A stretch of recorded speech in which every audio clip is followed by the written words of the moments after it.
Hey there, welcome to a video listing things you can do while you're in quarantine.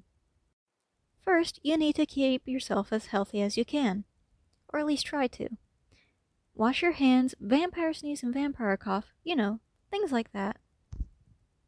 Second, you can watch YouTube videos while you're in quarantine. Here's a few channels that I watch and recommend. Ponder Sprocket seems to be very good at defending kids that are being attacked, even though the kids did nothing wrong. Ghost EXE, I know them best for the Sonic 93 drama. And if you'd like that drama, then I highly recommend checking out their content and their channel. Some Weird Pace Gaming is a smaller YouTube channel with less than 10k, but nearly there, and keeps up with Yandere Dev as well as Alinity it seems. Dreamer Studios is very much like DeviantArt currently, but his channel is less than a year old, so that's okay for a startup, I think. He also has a small channel, less than 1,000 subscribers currently. Nerd City is a channel I highly recommend you check out. I like to watch them for their drama stuff. However, they also have other things like teaching you how to make YouTuber merch. If you don't like anything on their channel, that's okay. Lunar Lilac is an art and gaming channel of sorts, as well as a smaller one. Even if you don't check out their YouTube, I highly recommend you check out their Deviant for amazing art as well as they have commissions open.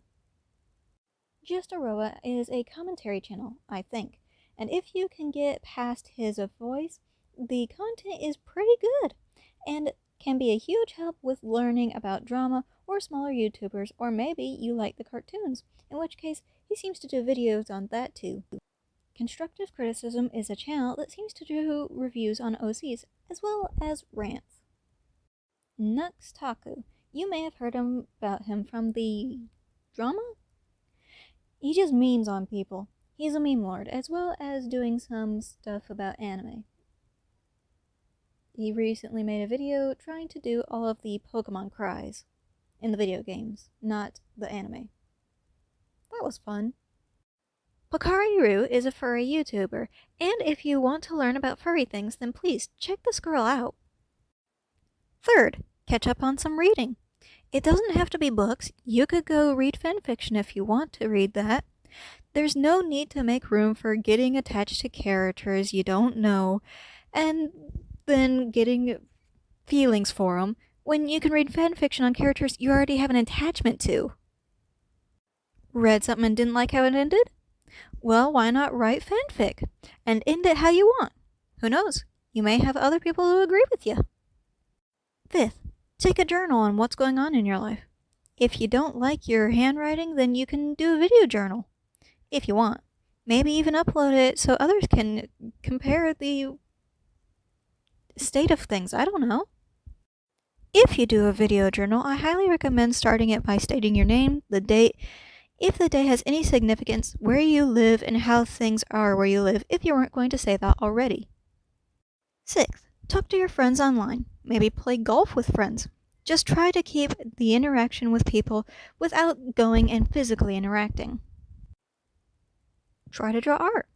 You should still have the things for art, and with the time off, you're probably capable of getting something drawn, even if it's just a doodle. And if it makes you happy, who cares? You could try and start editing videos if you wanted. You could make a Fiverr account and start selling your skills there, try and make some money. Arts and crafts. Yes, really. It's simple. You could do paper mache, clay work, art as mentioned before, paint, woodwork maybe? You can watch movies or TV if you want. Clean. Clean your house, clean your room, clean your body, clean your hands, clean your clothes. Just clean. That's all I can think of. If I miss something, please comment and tell me what it is. Thanks for watching. If you liked the video, please leave a like. If not, please leave a comment telling me why. Bye!